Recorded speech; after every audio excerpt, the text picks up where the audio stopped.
Hello, here we go. Let's get into it. This is 1100 WSGI. I'm U-Turn LaVern, and yeah, this is one street over. What's going on one street over from where you live? And I can't tell you how excited I am to have this lovely couple in my studio this morning, in our studios here at 1100 WSGI, Danny and Nelda Atchley. I'm telling you, it's so funny because, well, for full disclosure, Nelda's been my nurse. I've got to tell her that right now because I had people know I've had knee replacements and all this kind of stuff. I had some complications with my last one. And my wonderful doctor, Dr. Jeffrey Hodrick at Southern Joint Replacement, never gave up. He stayed with it. And that final time they had to go in and work on my knee, you were my nurse. And it was so comforting because I was scared to death. I was afraid the word came up that they might have to... not from him. He had never had a chance. He had never considered having to redo it, but that was kind of the assumption that it could happen. And I was like, and you just calmed me down. You were just so wonderful. And I appreciated you so much that morning. And it turned out fine. Everything's great. And, you know, it's just, you know, I love him and love y'all. And y'all got just such a beautiful facility there. Yes. Get in on that microphone, young lady. Yeah, it's a great facility. And it's good to see people that you recognize, you know, help take care of. Well, it's the name of it is the Southern Joint Advanced Joint Replacement Center. Well, no, Southern Joint is Dr. Hodrick. But now Advanced Joint, is that your division you work in the at facility, the hospital? Oh, okay. Centennial. Okay, I didn't realize that. Yeah. Okay, well, that's good to know. Yeah. Very good. Well, and it's miracle stuff that they do. Oh, absolutely. I go to Mexico every year for mission work, and I see people dragging around bad knees, bad hips, and it breaks my heart that they don't have access to a simple joint replacement now. And I mean, simple. And it has breathed new life in my life. Well, yeah. Being able to walk without pain. I know exactly. It's incredible. Yeah. Well, a few years ago, we had a class reunion, and everybody was showing off their knee scars where they had knee replacements. Yeah. Yeah. It's great. And I mean, I just can't say enough about it. So, but thank you. I'm just so tickled to be able to say that. But let me kind of unpack what's going on this morning. First off, I heard that they closed the museum for this movie. Right. And so I'm like, well, I need the scoop. I need to know what's going on. And normally I reach out to Dan and he's like, no problem, I'm coming in. And he's like, I can't right now. And he just never said what was going on. And I was a little concerned. It wasn't until Bill Jones was in here last week. I said, I got to get Danny in here. I said, I don't, they had this. And he goes, we had a heart attack. And I'm like, what? God bless you, brother. Well, it was one of those things. It was something that wasn't planned by any stretch of the imagination. But anyway, I did. I had a full-blown heart attack where I had to go to the hospital and have triple bypass. And anyway, it's one of those things that happened. Glad to have it behind me. In fact, what I thought we'd talk about this morning, we'll talk about the movie too, and there's some things going on at the museum since we got the whole hour. But I thought I might recount kind of what happened to me that night. Maybe somebody might pick up on maybe I need to be aware of this. Maybe I need to be take care of this. And in my situation, I'm so many years old, a baby boomer, an aging baby boomer. Same here. An aging baby boomer, but I do have heart disease that ran in my family on both sides, mom and dad. Both my younger brothers have had heart issues. One had stents put in. The other one actually had a quadruple bypass a few years ago. So I always knew there was a possibility that was in my future. But I hadn't been having any trouble that I was aware of. I'd been taking up pickleball for the past 2 years. In fact, that particular day of the event, I had played pickleball at the Church of Christ down on Main Street and played. And I noticed that while I was playing, I had a little bit of tightness in the chest, and it never happened before. And anyway, but it went away. I finished playing, and in fact, almost played 2 hours, and I went home. Had a late dinner, watched a ball game on TV, and then got ready for bed. And then I noticed that tightness in my chest had come back, only this time with a vengeance. It was I really couldn't get my breath. So I had already gone to bed, and I got up out of the bed, and when I did, I immediately collapsed to the floor. Now, I didn't faint. I just went down to the floor. I was dizzy, and so I got up, and I thought, well, I need to let Nelda know. And Nelda is a registered nurse, has been for years and years and years, and also a former EMT, and she's, of course, versed in all kinds of events, I would say. Anyway, so I went to tell her what was going on, and I stopped in the kitchen to get an ice water, thinking that might help me, and I immediately dropped the glass, shattered, and then I went on into the bedroom to wake her up, and when I did, I immediately fainted. When I did, I crashed into the dresser, and anyway, I cut my head open, and of course, then Nelda, who was in bed, dead asleep, pardon my, that bad, she was sound asleep, and she hears hears me coming crashing into the bedroom, and asks what in the world is going on. And by this time, of course, my head's bleeding quite a bit, and I was able to tell her that I feel like I'm having something, but I don't know what it is, and I can't get my breath. She immediately checked my vitals and then went into the bathroom and brought out 4 low-dose aspirin and said, don't swallow these, chew them. And so I did, and I chewed them. It seemed like that eased me a little bit. And then we made our way to the bed, and then we started talking about what are we going to do? Should we call 911 and have them come pick us up, or what? So, think me being Superman, thinking, well, I'll be all right. We'll lay here a few minutes and I'll be fine. As it turns out, Nelda's saying, you're not fine. We got to call 911.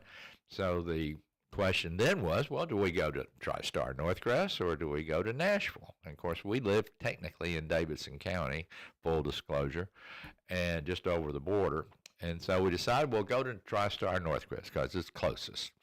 Well, we call 911. 911 comes out, the ambulances and the fire engine and the EMTs, everybody, and they come into the house and said, okay, and they check my vitals and check everything. And said, yeah, you've got something going on. You need to go to the hospital. And then they said, which hospital do you want to go to? And we said, Northcrest.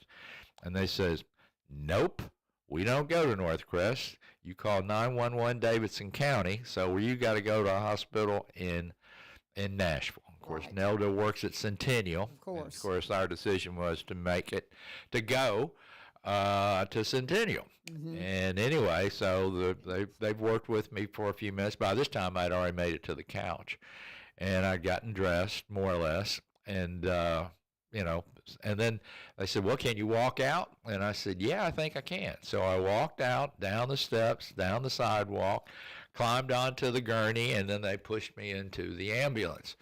And away we go. No lights, no siren, no anything, just driving down the road. Of course, we live out in the country in the Jolton area.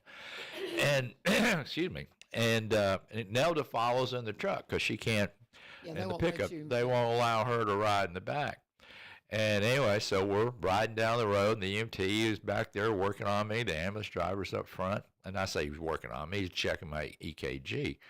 Anyway, so we get on I-24 heading into Nashville, to Centennial, and Nell decides, well, I'll go on ahead. She passes the ambulance, and to get ahead of there, be ready for when I do. Here's what's coming. Yeah. She knew where I was going, and etc. And while all this is going on, Nell is kind of explaining to me what they're going to do, what's going to happen, etc. Anyway, so I'm in the back of the ambulance, and I'm feeling a little bit better, actually. I think my vitals by that time were starting to come back to some kind of normalcy. And then all of a sudden, the EMT stands up and starts banging on the side of the ambulance and says, speed up, turn the siren on. His EKG has changed. And I'm going, well, what? I feel fine. I mean, I don't feel any worse than I did. Anyway, so they speed up. Well, they passed Nelda in the truck. Freaking out, I'm sure. Yeah. And so anyway, we get there. They rush me into the emergency room.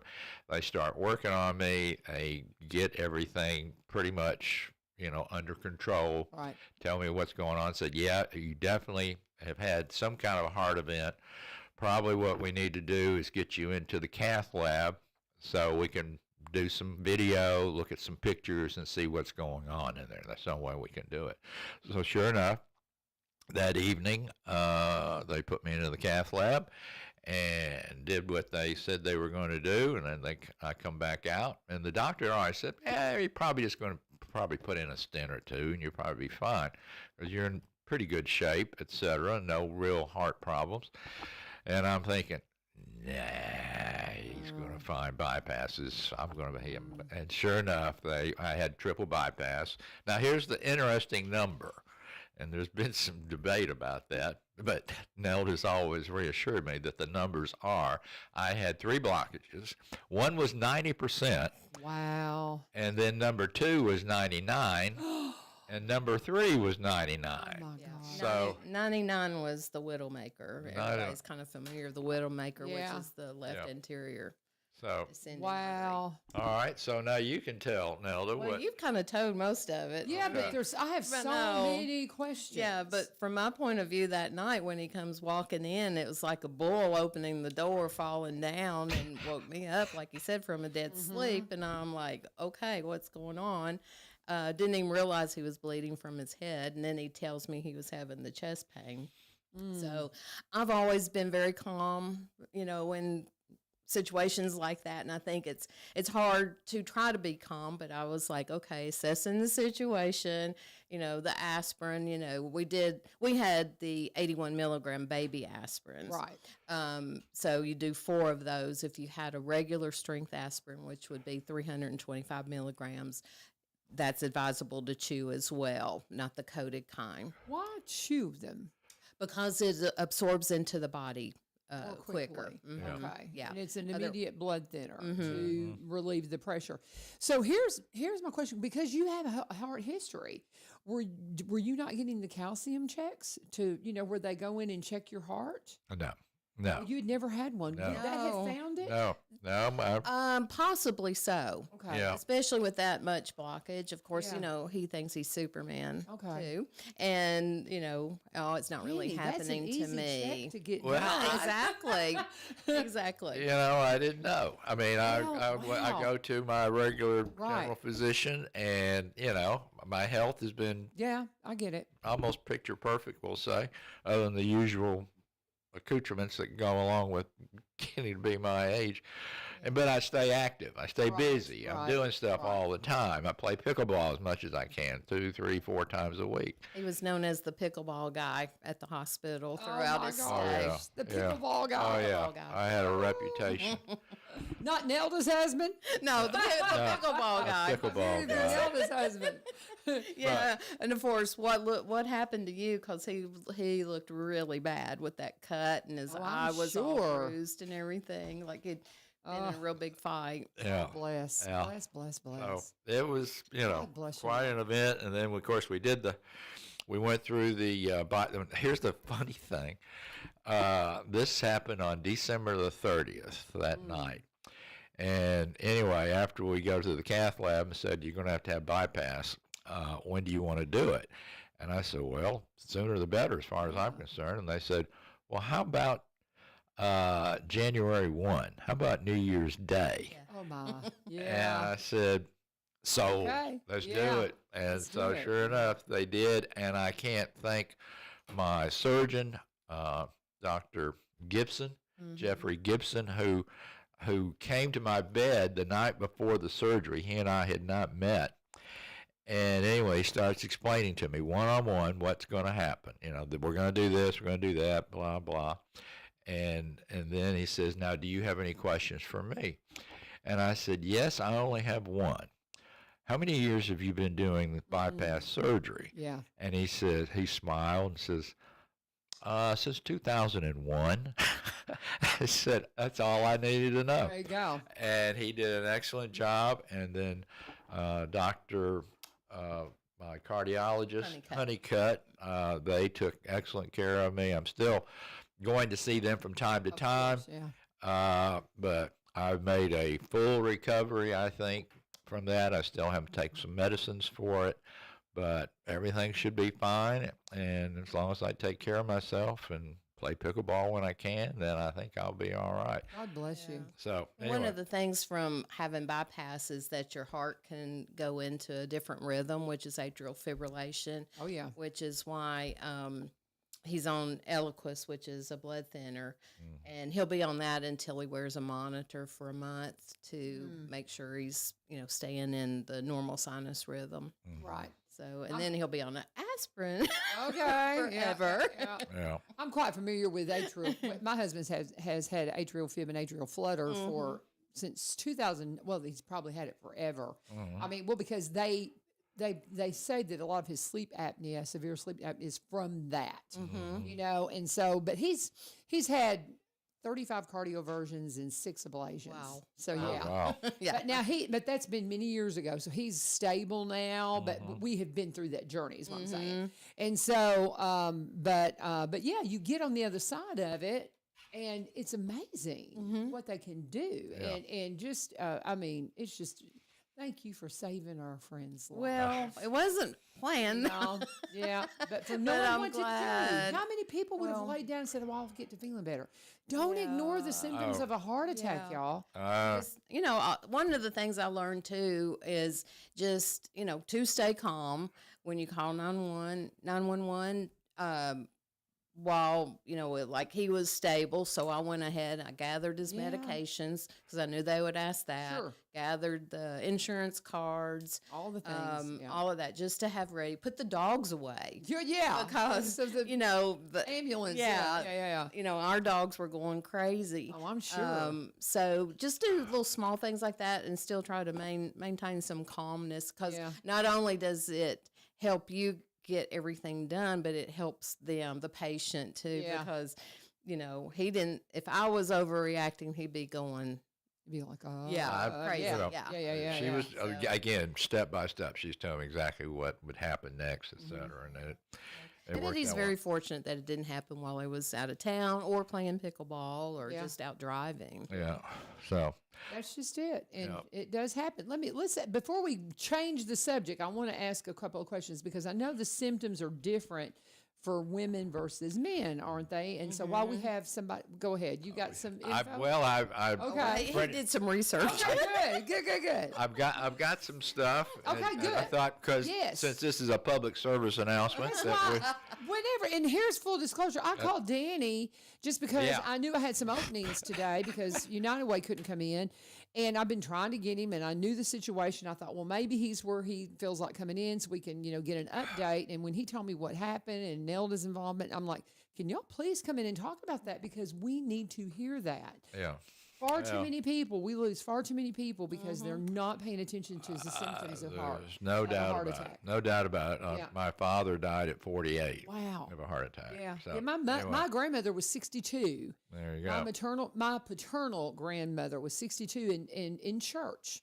She was sitting next to her sister, and my daddy was leading singing, and he saw his mama put her head on her sister's shoulder, and he says, "We need to check on Mama." He stopped singing, and she was still coherent, but by the time the ambulance got there, she died, I think, en route or at the hospital. Wow. But she'd been having some chest pain. Yeah. Oh, But yeah. they were like, "Oh, it's fine. It's fine." Yeah. And so she'd Oh, I had know. some symptoms that, that she didn't want to check on. And so, but anyway, go ahead. Yes. Well, anyway, I've got a list of stuff that I think your listeners would like to know. All right, early signs that you might have a heart attack. Chest pain is the most common warning sign of a heart attack, even before it happens. Shortness of breath and chest heaviness may indicate a heart attack is coming. I experienced that. If you feel these signs, call 911 right away and consider taking aspirin. Before a heart attack, symptoms like fatigue, chest discomfort, or an irregular heart rate may appear even weeks earlier. Recognizing these signs can help you seek timely medical help and potentially prevent severe outcomes. If you or someone nearby shows signs of a heart attack, call 911 right away and request an ambulance. If the individual is awake alert and not allergic to aspirin, help them take either 2 to 4 low-dose 81 milligram aspirin tablets of 1 325 milligram aspirin tablet. If they've been prescribed nitroglycerin, which I actually had some nitroglycerin that had been prescribed for me years ago, but we didn't. It was out of date. Probably, I'm sure it was. Probably 10 years ago. If they prescribe nitroglycerin, they can take it too. Help them loosen tight or restrictive clothing and stay with them until the emergency medical services arrive. Be prepared to give CPR using an AED. Nelda, what is an AED? It's an automatic external defibrillator, which we don't have the one at home. No. But most businesses do. They have them hanging on the wall at school. That's if it's available and the person becomes unresponsive. Let the paramedics know any medications and doses you help the person take when they arrive. Nelda had already done all that. Although females and males typically, though not always, experience chest pain as a heart attack symptom, females are more likely to have other symptoms that you may associate with heart attack. These symptoms include heart attack symptoms and shortness of breath, nausea and vomiting, back or jaw pain, indigestion, and extreme fatigue. It's also more common for females to dismiss these symptoms and attribute them to a less serious problem instead of seeking help. Yet that can delay life-saving care. So that's women versus men. My situation was I had a really good woman looking after me, and I feel like she saved my life that night. There's no doubt about it. Way to go, Nelda. Way to go, Nelda. So we appreciate you. all right. The job. Yeah. Well, is there anything as a medical professional that we're missing here when it comes to what happened with you guys and what you would say to people who are listening who just need to pay attention to this stuff? Would you have anything to add to what he said? Well, that's the thing. Just pay attention, you know, because you know your body better than anybody else. And yes, you might get a little short of breath going up a hill.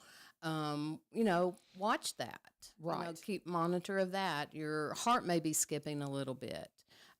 Headaches, you know, just monitor a headache. Any pain in your arm, just extreme tiredness that there's no reason for. Just monitor yourself. Know yourself. Pay attention to your health so you know when something's amiss. Right, and don't be afraid. Yeah. You know, one of the things that Danny mentioned was that we had said Northcrest. Of course, that was going to be closer for us. And I knew that with his symptoms subsiding after the aspirin, and what we've always been taught is like you go to the nearest facility. Yes. And if they determine that, yes, this is actually going on, they can transfer you to a facility, you know, that is in their family, but the higher tier. Right. And which it worked out fine for us to go. And then they monitored his cardiac enzymes, which had increased after they do 3 tests of cardiac enzymes, and his second one had elevated tremendously, and that's when they were like, okay, we know what we're dealing with now. So You mentioned nitroglycerin. What does that do? I hear people talk about that. Is it just a blood thinner? Or? It just helps with pain control. It dilates the coronary arteries. Okay. Because you hear about that. Yeah. And I think about explosives with nitroglycerin. Yeah, you know? same. That's the first thing I think about. But I know, you know, you hear that. And I've never had anybody tell me what it was for. Yeah, small version in the arteries. Yeah, they've been prescribed. My grandmother, who's been gone almost 40 years, she took nitroglycerin for her heart. I know that. So anyway, it's Interesting. Yeah. It's so funny. My brother-in-law, John Schwamline, he's up in Michigan, just had triple bypass. I think it was triple bypass he had. And somewhere in Wisconsin, I mean, because he's in the Upper Peninsula, very rural area, so they went over into a hospital in Wisconsin where he just had surgery, probably in the same. Actually, he had it. I think we're at maybe the 2-week mark, or maybe the one. I don't know. We're just really a little over a week out for John. Yeah. But so I bet some of this stuff is familiar to him this morning as he's sure listening. it is. Yeah. But well, God bless you. It's just, and I just, whenever he told me the story, and I know I've heard these things because I get my calcium checked because Yeah. you know And I'm just saying, Yeah. you need to do that, brother. Yeah, And well, my sister, when she passed away from cancer, she goes, promise me, LaVern, you'll get a low dose lung screening because we have this unusual lung cancer that's popped up in our family. She and my cousin both died of it.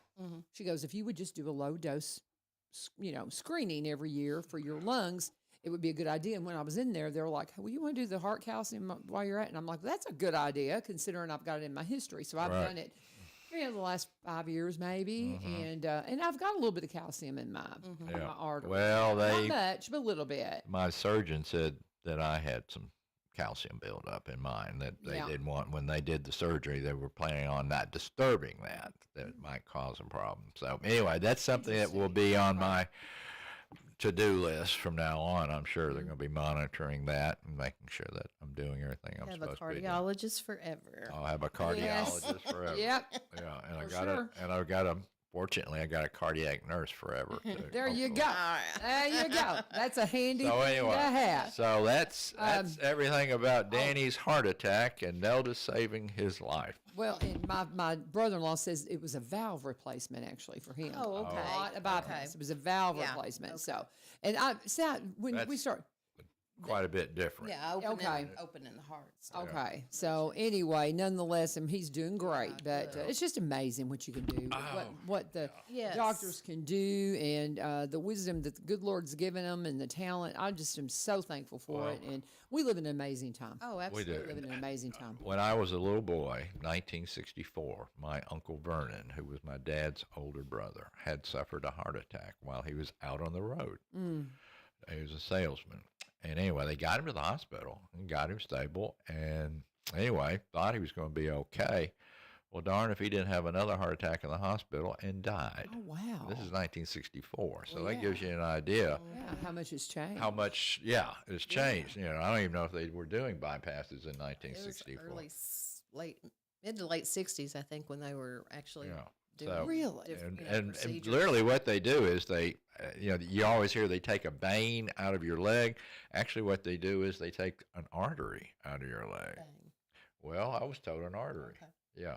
Anyway, and they cut it up and cut up this artery, and that's what they do the grafts with to the Really? blockages. Yeah. So I had 3. Wow. They took the artery out of my leg, which was kind of painful. It used to be they would cut you a great big scar.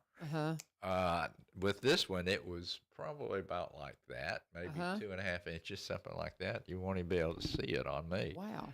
Yeah, but that's what they did, and the It's just surgery amazing. lasted from 8 o'clock to about 12:30. Mm-hmm. Yeah. Wow. They did it at Centennial, and they did an excellent job. Fortunately for us here in Middle Tennessee, we have some of the best heart people Oh, we really do. in Middle Tennessee, Yeah. and Centennial, Vanderbilt, St. Thomas, You better etc., believe it. and Northcrest too. Yes. Shout out to our friends at Northcrest. My friend Michael Barnett was the same thing. He had, chest pain. It was, sit down in his recliner and they called the ambulance. He was taking care of it at Northcrest. They saved his life. Yeah. And I don't know Oh, yeah. what exactly they did on him, but I'm thinking of, a bypass of some type, or Yeah. maybe it Probably was the stents. stents, yeah. Maybe stents. I don't know, but he had a heart attack. Well, Yeah. J.K. And, Graves, you know J.K., don't you? Uh-huh. All right, the realtor. Well, he had a bypass surgery back in the early fall. I want to say August, September. And I was quizzing him about it because, I guess, for whatever reason, I said, "What all would you go through?" And he told me everything he had to go Yeah. through, and it was basically the same thing I went through. Right. Then Belle Stewart, who recently, she was the executive director for Willow Oak. She had bypass surgery. Really? Yeah, right after J.K., probably about a month, 6 weeks before I had my Wow. event. So that's 3 people, 2 people and me that have had bypass surgery here. And that because of the miracle of modern medicine, you're alive. Oh, yeah. I mean, that's just all there is to it. You're alive. I'm glad to And, be here. Praise the Lord. I mean, Yeah. that's great. Well, I'm just so thankful for y'all sharing your story We're, because I think people need to hear it. Oh my goodness, they need to hear it. So well, it's Anyway, yeah. All right. Can we change the subject? Let's do a break, though. All right. I need to talk about my friends Barry and Rebecca. Go right ahead. Of course. I always talk about Barry and Rebecca. They're our longest-running full-time sponsor here at One Street Over, and we appreciate them so much because they are just game changers for you in the real estate community. There are, when we go buying, selling, or if you want to be a realtor, those are maybe the three big things. Or maybe you're just curious about what's my property worth. Maybe you're wanting to get a home equity loan and you have no idea how much equity you have. You know how much you owe, but what is it really worth? If I were to go and get a home equity loan, how much could I get? Do you know they can do a free market analysis for you, and they don't mind doing that? I'd be glad to do it and give you a free market analysis so you know what your home's worth. And they can even recommend some lenders. They do that all the time because when it comes to what you need in regards to your real estate, they want to help you. Maybe if you're not even selling right now, they're going to do the work to help you out, because if you decide you want to, you're going to know how qualified they are and how much they care. And, that's just what endears them to you. And you know that you're getting the best of the best. They both came out of different careers, so they've had other work experiences. Rebecca was in radiology. Barry, we talk all the time about his marketing background, how priceless that is if you're selling property, to make sure you've got the videography, the photography, the drone footage, the photos, just everything that you need to make sure that when people are looking for property in your area, yours is the one that stands out in the best way possible. So he brings that expertise to the table. He's now a broker here in Springfield. His brokerage office and then Rebecca's agency office up in White House combined to bring you a new branch in the Exit Tree. They've been with Exit the entire time. That's the company they've always worked with, but they brought you a new branch in the Exit Tree. They call it Exit Prime Realty, and you can find them. You can always, they'll just say, just Google us. You'll find all kinds of things. You'll find unique web pages, social media you'll find all the social media posts, but you'll also see all the latest listings and things like that. But you can also just go to sellwithbecky.com, sellwithbecky.com, or buyrobertsoncounty.com, or you can give them a call, 615-504-7425, 615-504-7425 or 7424. And when you do, please let them know that U-Turn sent you. And I just pulled up something on his social media page that I had not seen, just now popped up, about the Great Robertson County Food Crawl this week. And did you know about that? The food crawl? Yeah, that's something I had not seen anything about that. So that just popped up. But tell your server that you're there for the Robertson County Food Crawl, and you get free food with purchase, discount perks. They've got sitter serve. Oh my goodness, there's just like all kinds. The Robertson County Food Crawl, and it says eat, explore, get perks, and that's through Sunday.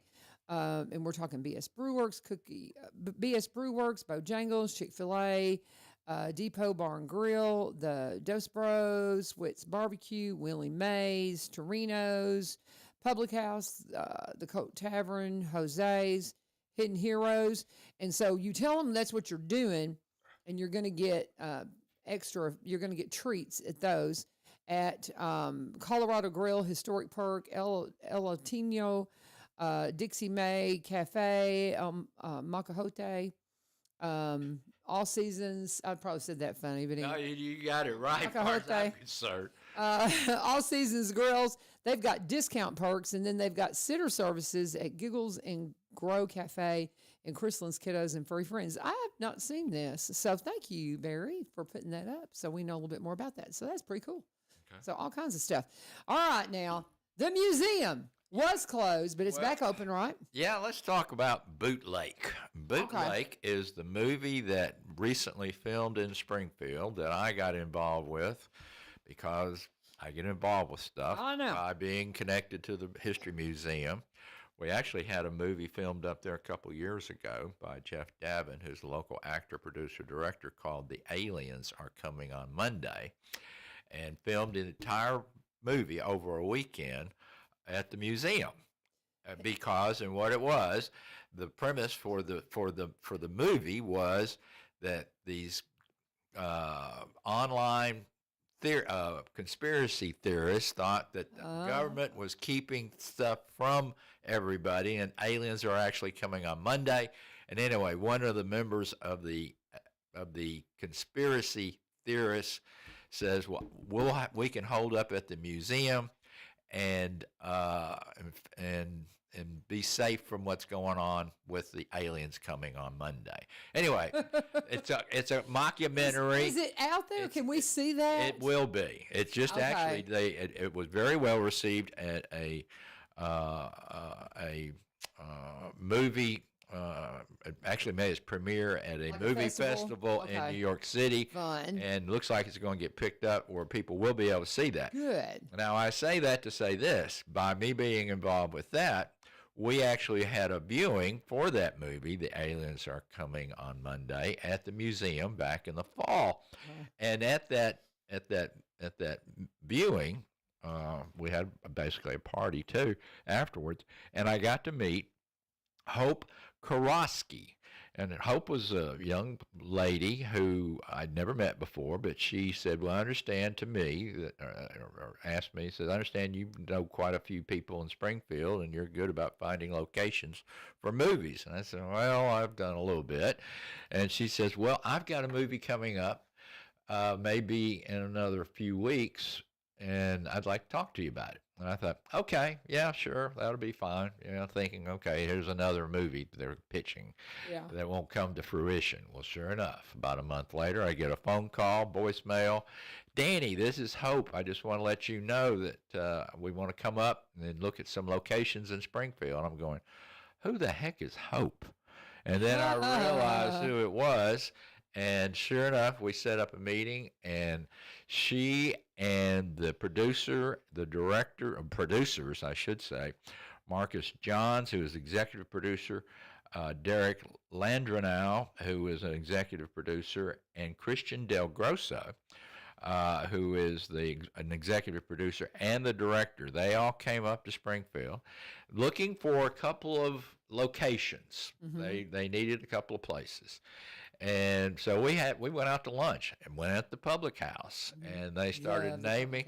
They give them a shout out. Anyway, and they started quizzing me on places that they might be able to film at. And they said, we're going to film most of it down in Franklin. I said, you don't need to film that in Franklin. No. We can film that up here in Springfield. What do you need? They said, well, we need a law office. And I said, no problem. I can get Jay Johnson. So sure enough, yeah, we need a vault.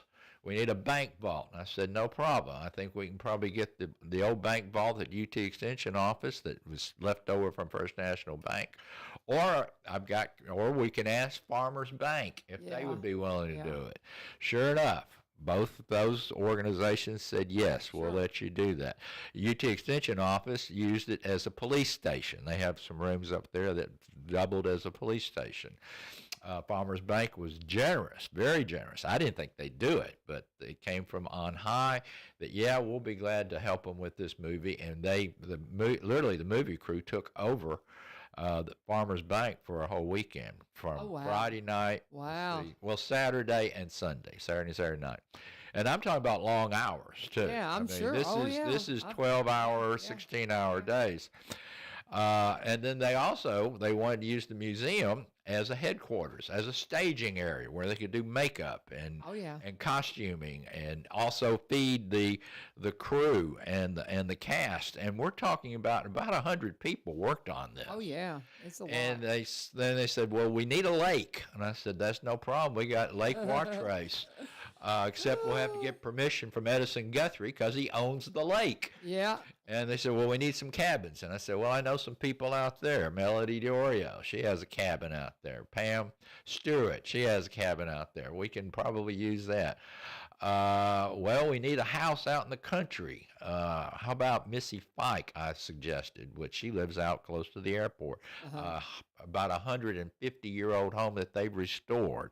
It's a nice farmhouse. It's been they've done articles on it in Gun and whatever magazine. So anyway, let's say all that. What else do they need? And of course they need downtown Springfield. Okay, no problem there. We'll go to the city hall and see what city hall says. And Gas station. yeah, we needed a gas station. And I said, well, all right, let me see what I can do with Dean Oil Company. And sure enough, Clyde Dean and his crew at Dean Oil Company were nice enough to let us film there. We need a diner for a restaurant. I said, let me see what the Pratts say at Larry's Restaurant. Yay! And they were there for about all day, one day, and way into the evening. I can't wait to see this. Yeah, I mean, it's a who's who of Springfield. I am so excited. They filmed very, very little. They filmed very, very little in Franklin. It was almost filmed entirely up here in Springfield. And I want to say, the interesting thing about this whole deal is the premise on how they came up with the script. And the guys that are with Torchlight movie production, they are been doing some stuff down in Nashville and Franklin for a few years. And anyway, Stormlight, I said Torchlight, I knew that wasn't right. Stormlight Pictures, it's a movie production company based in Franklin.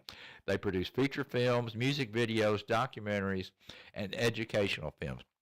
And I want to say, they are a very professional group of people. I mean, and they're not old. I'm talking about 30s, early 30s. But they came up here with an entire film crew. They knew what they were doing.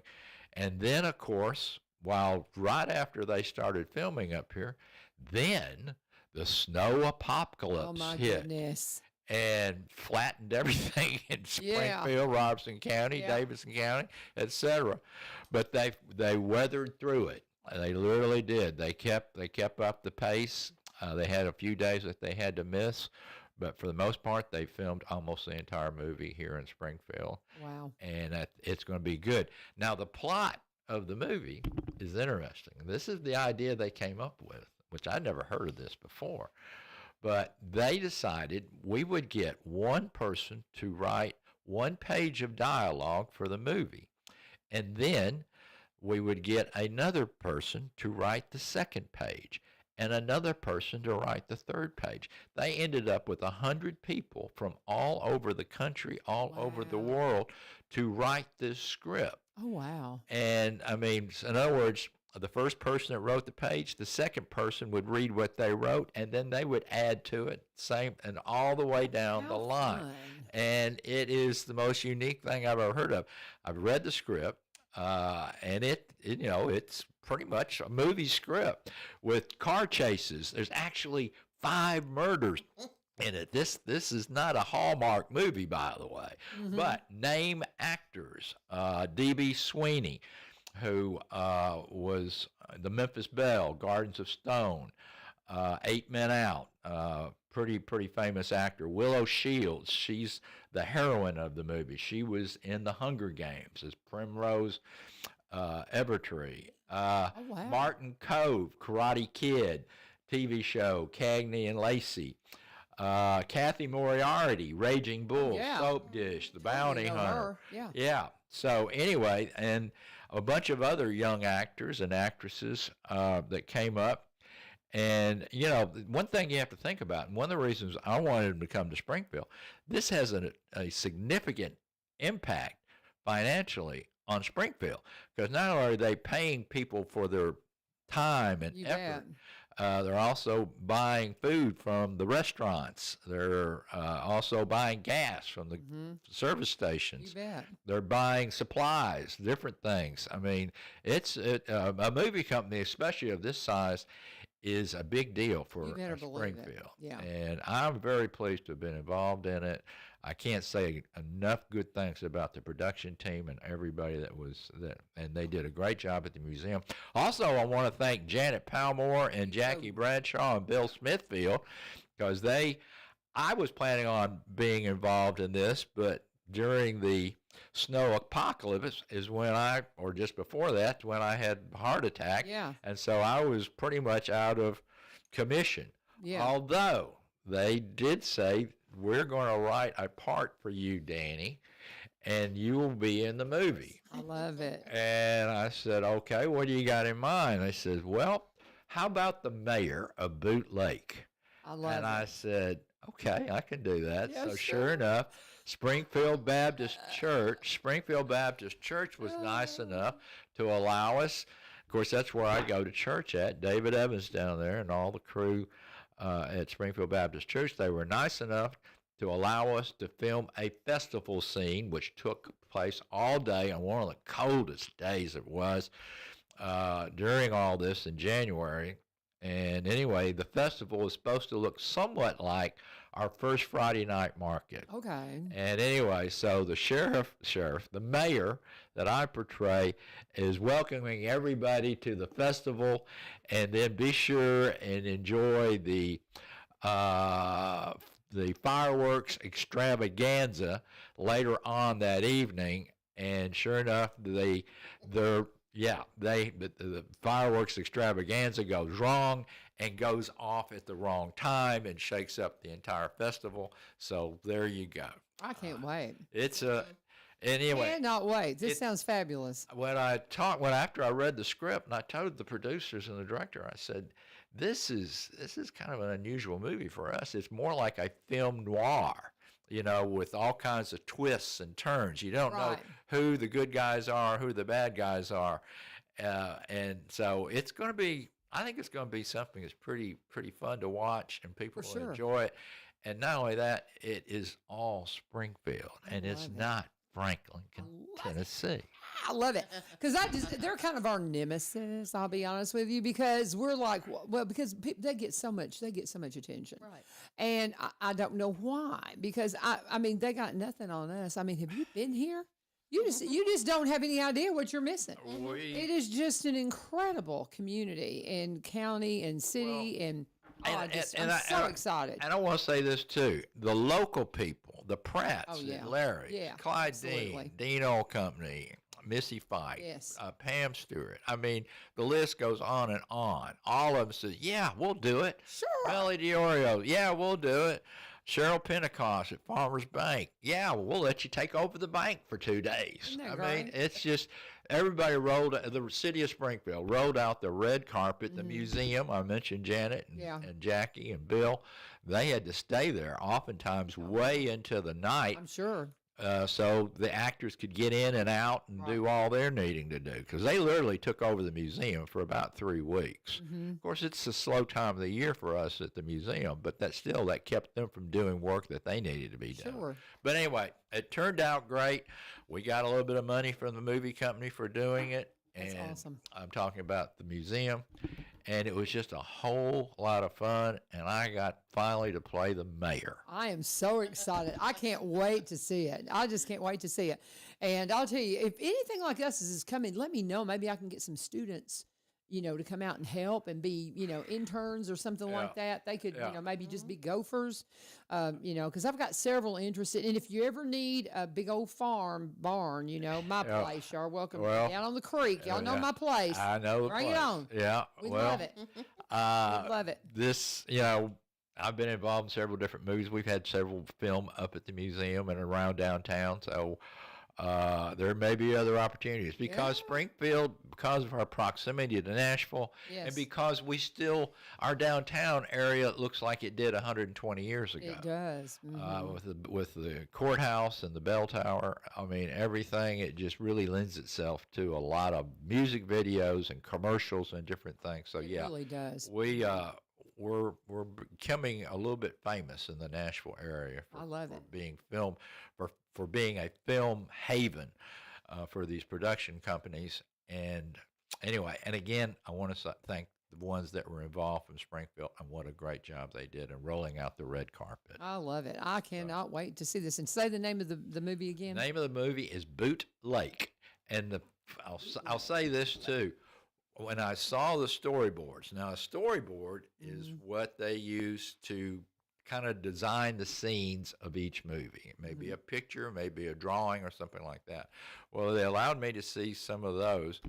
And sure enough, when I looked at it, the diner that they had described looked just like Larry. How funny. The law office looked like Jay Johnson's law office. Isn't that great? I mean, it was just on and on and on.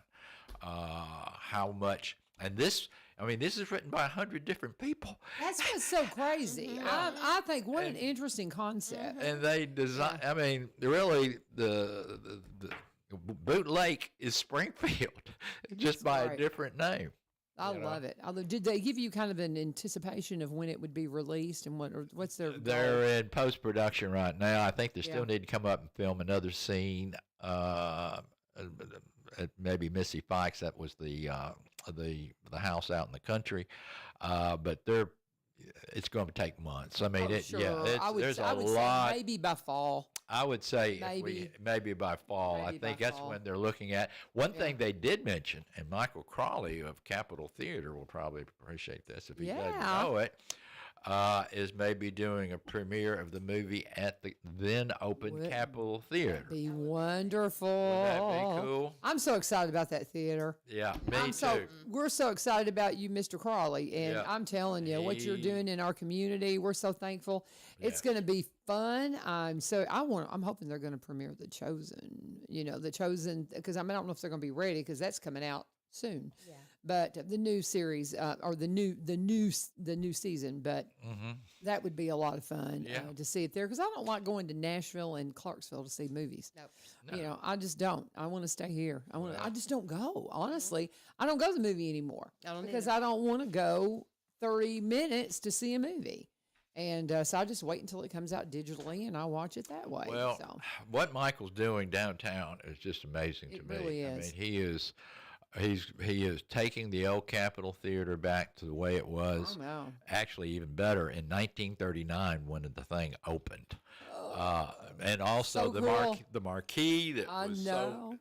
was such an icon for downtown Springfield is going to be back. And then also he's going to have a sign that hangs on above the marquee that says Springfield on it. I know. So when you come down Main Street, north and south, you'll be able to see Springfield. And you think that's not going to want them? More and more people are going to be going, can I use your city for a movie? Because that's going to be so iconic. I mean, that's going to be such a beautiful landmark, and it's going to be so authentic for the time period. You pull up a few cars from that era, those early vehicles from the era, and you got yourself a set, a scene, a movie scene that you just can't duplicate. Yeah. AI, I know AI can do a lot of things, but it doesn't look real, y'all. Come on. I mean, I know it's getting better. I know that's something else. But we're excited. Those of us so that are excited. downtown, the museum, we've tried to help him any way we can in providing with some archival photographs and history of the museum, of the theater that we know about. And he's just a joy to work with. And in fact, he told me, he says, Danny, I would like to get Springfield back the way it looked, years and years and years ago, back when retail ruled the downtown area. Is he new to the area? No, he's from Robertson County. Is he? Yeah, went to Springfield High School. Really? I did not know him until we got involved with this, but I would love to bring him in here. Lee Marie, I brag on her that she scooped us all on an interview with him the day after he bought the theater. And it was just an excellent interview, but I have so many questions for him. So I really want to get you in here, Mr. They say he doesn't have a cell phone. Maybe Danny's going, okay, I'll put you in touch, LaVern. I saw that look. I got the inside right here. We need to pause, and I need to talk about our other sponsor this morning, and then we'll come back and kind of just recap everything and where we need to leave it off. But, man, this has been such a fun interview. This is the kind of stuff I love to do in these studios. I got something else I need to say about the museum, too. Okay, hang on. Here we go. We're going to do an ad real quick, and we're going to talk about the UPS store. Our UPS store, not just a place you drop off your Amazon packages, y'all. This is a place for you to go in and take care of all your print needs. I checked in with Deborah. They've got a special going on right now for mailing cards, like the EDM cards, mailers that you send out. Double-sided, color, cardstock, 50 cents per card, and that includes your postage, guys. Really? Are you kidding me? So you can pick them up and mail them out in your neighborhood. Whatever you've got something you want to do, a little advertising, a little bit of marketing.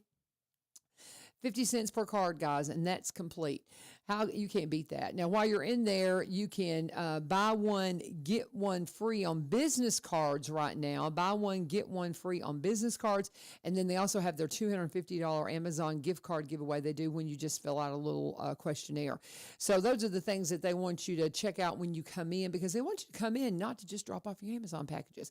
Come in. They are the notary store. everybody in there can notarize your items, so you don't have to go fishing around trying to find somebody. They can package and ship anything, guys. I've seen them ship some really unusual things in there. They can print anything.